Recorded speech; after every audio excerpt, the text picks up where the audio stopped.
what Maj was talking about here was, I know it's been here for a while, but when you go into, you can reset the news list. It's pretty fast. If you haven't been to this application yet, you can do arrow navigation.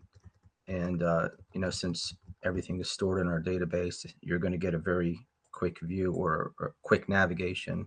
So what I like to do many times is to go straight to the chart, and then you can stay in chart view. And if you see something compelling, like let's say this chart, and you want to read more about critical one energy, you can go back to the news and see why it might have been going up over time. But you can very quickly go through charts. Here's another one that might look interesting to you, probably hitting you highs, but it's a very cheap stock. So you can do the chart, the fundamentals currently from trading view, but we're going to get a lot more granular on that. And that way our filtering is going to be a lot more powerful a little bit later.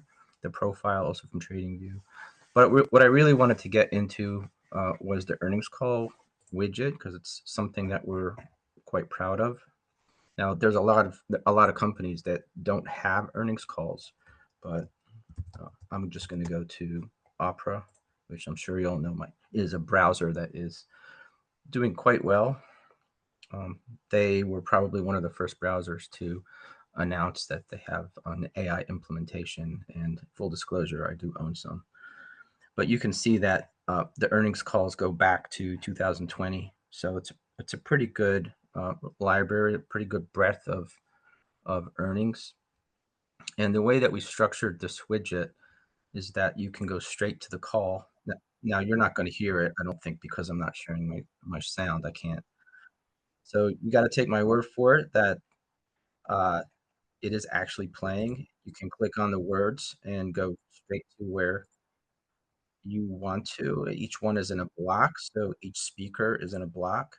If you are you want to go straight to the Q&A, you can go straight to the Q&A. If you want to go straight back down to the block where the active speaker is, you can. Here we go. So if you were scrolling down and reading while the speaker is speaking, you can just click the arrow and it goes straight back to the active speaker. There's a search. Let's see. Let's say you want to search the word growth. It'll take you to the active block where growth might be, and click on all the various different instances. We're gonna definitely highlight the search term, so we're actively improving this widget. So our basic goal for the earnings widget is to make it as good as the top tier widgets out there, or the top tier apps out there, like say Quarter, right? So Quarter's been around for a little while, and we're actively trying to make it as good and better in many of the UX and UI characteristics. So I think if once you start using that, you're going to experience something that maybe you're used to in other really good apps, and again we're going to keep improving it based on your feedback. And so we're looking forward to a lot of feedback with this earnings call widget. Now, another really great feature of this widget is that you can play the call and continue to navigate through all of the different tabs. So in the case of, again, you're going to have to take my word for it that the call is actually happening in the background, but you can go to all of the various tabs that are in this sidebar, and we are going to add more tabs, by the way, based on any kind of like the research mode that you're in. So we have a lot more planned on different kinds of research modes, like the SEC filings, CDAR filings, company presentations, and so on and so forth. So you can go to the more news, and it'll show you. So this is what Maj was talking about with your research flow. There's two ways you can look for more news on a specific company. Obviously, if you search Opera, all the Opera releases are going to appear in the sidebar. But in this case, let's just go to a different company. All right, so now you have AIM 6 Ventures. So you want to go to more news for AIM6. Now you can see that there's a bunch of other companies here in this list, but now you want to compare the main news that you have, you might be interested in, and then you want to go to more news, and then you can go click on a different release and compare the two releases. So imagine that they might be two earnings releases, maybe Q1 and Q2. That way you would be able to go back and forth and compare numbers pretty quickly, something that you definitely can't do in other applications and other news platforms.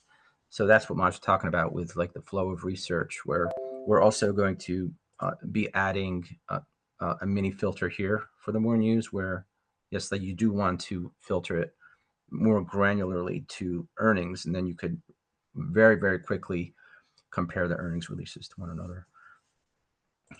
We are going to have. I want to say something too on that, guys. It's like I'm making a video on this. I use that function to really, because it was really annoying before that more news scene was there, where I had to like write a symbol down and go back and just ruin my research flow if I didn't want to look at that stock yet in general and not have the list on the left, be sorted to that symbol. So I actually did a trade with my trader about 3 weeks ago, or actually 2 weeks ago, where I think it was like we made 250% in the trade.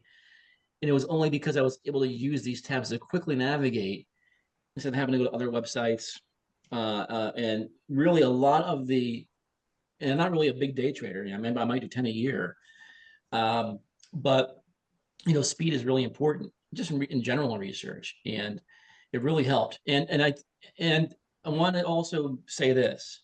We understand how important SEC filings are and, CDAR filings and all these other, things, but we're taking this really slow. Okay, we're not throwing this whole massive file stuff at you. It's all going to come, but there's so much opportunity, an edge in the press release and conference call where a lot of that edge lies. I think more of it lies there than anywhere else, really, like the high impact, quick edges. And we're trying to really perfect that process, and eventually everything else will start layering onto it. So I just want you to be aware it's all coming. Your ability to, and Zoo will, I guess, talk about some of the features that might be coming.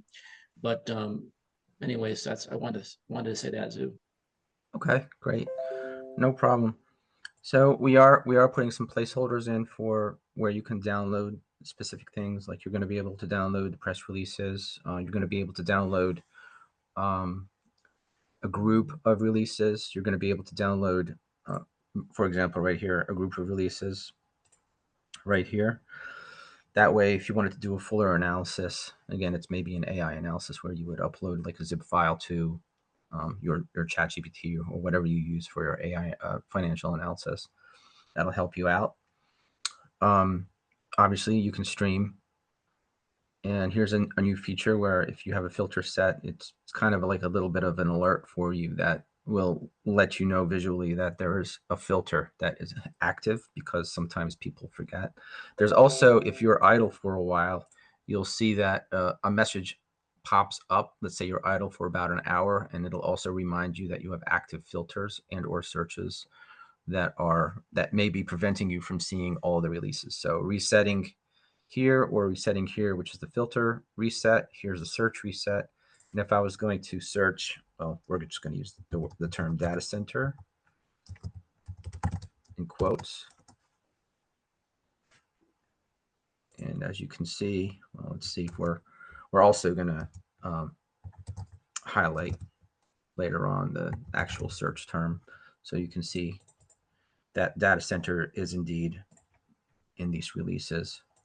Okay, so anything with data center, unless you want to search a symbol associated with that and you want to go to maybe a release where they might have mentioned data center for the first time, potentially, to help you do your research stock discovery, do PSIX on that one. Let's see if that works. PSIX and data center?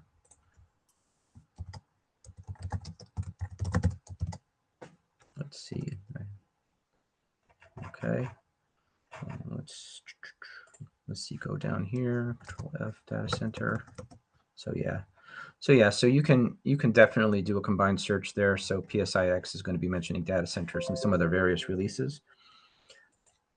So we're going to put a little bit of an information widget or icon here so you can get the full breadth of the different kinds of like and or Boolean searches that are usually typical of platforms like this.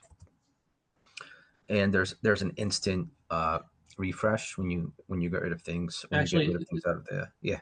did that work? Did that work right, Zoom? When you put PSIX and data centers, did it bring up other stocks there too? It's only supposed to bring up. Oh, I see. Let me see again.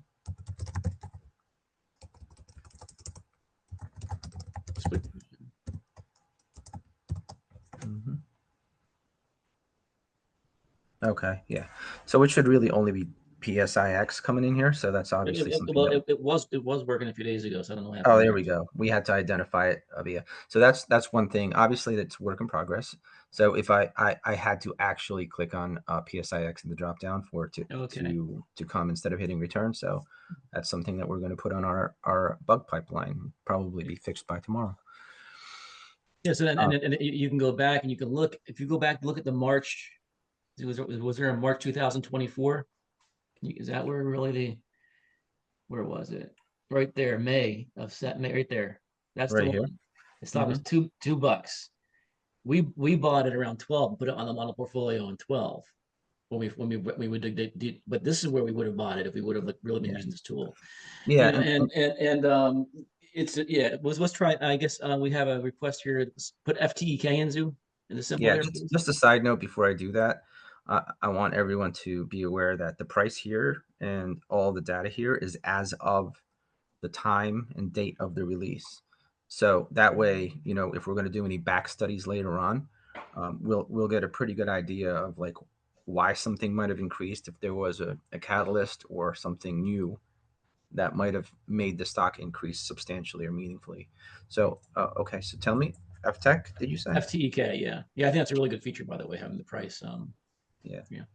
So FTEK, and is there anything specific that you want me Well, to there look you for? go. So there you go. Perfect. So like we found this stock maybe around 135, 140. But if you look here, I mean, let's see here, it was 96 cents. Where was it when they first announced it? Yeah, you can see some like early First announced, discovery, you first know? announced what, the data center? Yeah, so basically, yeah, yeah, put data center, yeah, put data center in this way. Maybe it wasn't, say, did they even do it yet? Data centers, try that.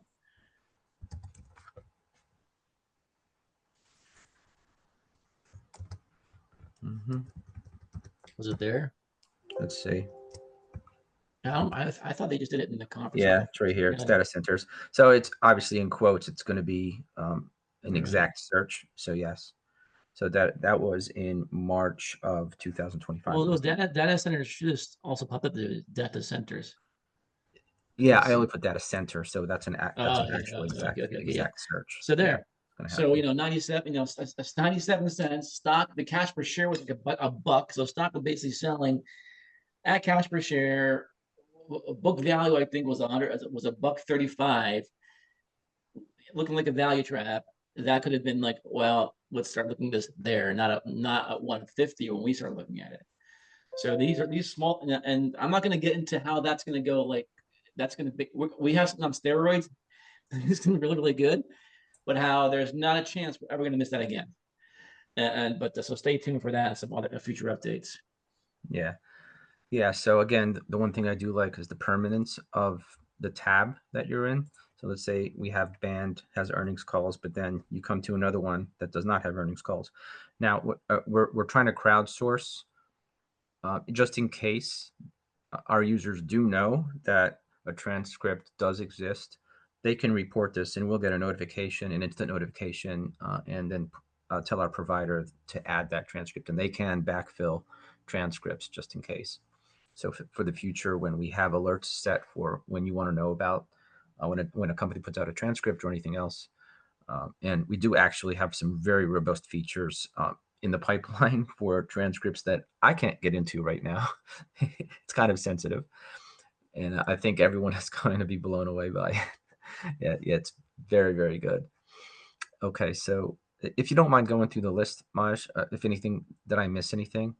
No, I think that's good. Yep, I think we did a good job. Let's come back and do some more videos. We'll do more of these more often on this platform. to kind of help you take through the journey we're going through here.